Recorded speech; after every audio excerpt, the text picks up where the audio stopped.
আসসালামু আলাইকুম, কি অবস্থা? সবাই কেমন আছেন? ভালো আছেন নি ফেসবুক ফ্রেন্ডরা? আইসলাম আমার এক নোয়াখালীর ভাই এটা আছে, ওখানে মাজরা করে।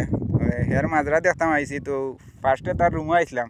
রুমাইয়া পাইছি না খুঁজিয়া, তো খুঁজি খুঁজি ও জিগা করছি মানুষরে গেছে কই, তো এরা কইছে কি মাজরাত গেছে, তো আইসি মাজরাত। তো মাজরাত কি আইমু, আইয়া দেখি মাজরা নাই, তো খালি ঘাস, বুঝছেন নি? ঘাস আর ঘাস দেখেন, আর ওইদিকে আছে কিছু, ওই ঘরের পাশে কিছু সিম আছে, ওইখানেও ঘাস। তো ওইদিকে ওই সাইডে ওইদিকে আইসি ঘুরে আইয়ারি দেখি ওইখানে আমার ভাই ওখানে কাজ করে। তো দৈন্যা দৈন্যা মনে হয় ঘাস উঠছে, ঘাস উঠাইব। তো বাইরের দিকে দেখি অবস্থা কিতা, পরিস্থিতি কি মাজরার। ভাই কি অবস্থা, আছেননি ভালো? ওয়ালাইকুম সালাম। আছি, ভালো আছি। তো এই মাজরার অবস্থা কিটা? মাজারের অবস্থা তো আছে মোটামুটি, এত বেশি সুবিধা না, কারণ এখানে পানির সংকট ভাই। এই দেখেন না, ঘাসুড়ি সব ভরে গেছে কই।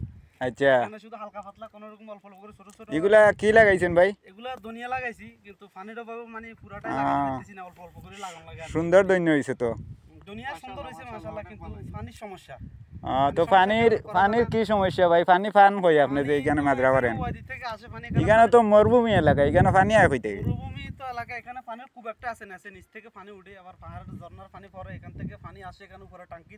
আচ্ছা, পানির লাইনটা ওই যে ওইদিকে বড় লাইন গেছে, ওইটা মনে হয় বড় মোটা লাইন যেটা এখান থেকে গেছে। তাইলে তোমার মাজরার ভিতরে দিয়ে পানির লাইন গেছে বড়টা? মাজরার ভিতরে দিয়ে গেছে, কিন্তু আমরা তো মোটা পাইপ থেকে পানি জয়েন দিই না, আমরা টাঙ্কি থেকে নিয়ে আসি পাইপ। আচ্ছা, 1 ইঞ্চি পাইপ দিই। ওই টাঙ্কি তো না, বড় টাঙ্কি তো না? ওই যে উপরে বড় টাঙ্কিটা দেখা যায়, হ্যাঁ, তো থেকে পানি আসে। তো পানি কম আসে আর কি, পানি এত বেশি নাই, পানি আসে কম। আর এরপর সবাই ব্যবহার করে, ওমানিরা ব্যবহার করে সব পানি। তো অল্প স্বল্প যা আই এটা দিয়ে কোনো রকম চলতেছে আর কি, আর বেশি লাগাইতে পারতেছি না কারণ পানির সংকটের কারণে। আচ্ছা, তো আমরা কি অবস্থা, তো কেমন আছেন? আমি আছি, ভালো আছি। তো ওই দৈন্যা যে আপনি লাগাইলেন, এগুলার রেট কি রকম? মানে ফায়দা হয়নি লাগাইয়া মাজরা কি? ফায়দা বলতে ভাই এখান থেকে এত বেশি ফায়দা হয় না, কারণ দুনিয়ার রেট একবারে কম, 100-150 পয়সা 200 পয়সা কিলো দুনিয়া। এরপর আপনার এখান থেকে গাড়ি ভাড়া অনেক, নিলেও পোষে না। আচ্ছা, লাগাইছি যদি কি করা, মাঝে মধ্যে হতে বা সালালা যদি যাই, যাওয়ার সময় নিয়ে যায় আর কি। এটা কিলো হিসাব বেচেন নি? কিলো কত বেচেন কিলো এগুলা? হিসাবে বেশি, কিলো 200 পয়সা, 250 পয়সা, 150 পয়সা, যে সময় যে বাজার করে, কাঁচা বাজার বুঝুন না, সব সময় তো এক রেট থাকে না। আচ্ছা আচ্ছা, এক এক সময় এক রেট যা পাই আর কি। এটা তো কর্নেল ভাই। হ্যাঁ, কর্নেল ভাই, আপনার কি অবস্থা? আমার ছোট ভাই পাশের রুমে থাকে। আচ্ছা আচ্ছা, আমার ছোট ভাই আমার পাশের রুমে থাকে। আপনি সাংবাদিক ভাই, উনি চিনতেছে না বড় ভাই, এই কারণে ওনারা নিয়ে আসছে আমার মাজরাই দেখানোর জন্য। আমি কোন জায়গা মাজরা করে কই আছি এটা। আচ্ছা, ঠিক আছে। আপনার লাগবে না ভাই? না ভাই, আমার লাগতো না, আমার লাগতো না।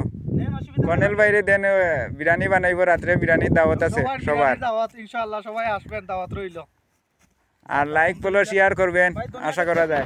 কারো যদি লাগতে ধন্য অসুবিধা নাই, কইেন, এমনি দিমু, পয়সা লাগতো না, লাগলে কারো আচ্ছা আচ্ছা, সমস্যা নাই। তো আচ্ছা, অসুবিধা নাই ভাই, ভালো থাকেন। তাইলে এখন বিদায় নেই। ওকে, বিদায় নেন, ধন্যবাদ ভাই এখানে এত কষ্ট করে আসা। ওয়ালাইকুম সালাম। আসসালামু আলাইকুম।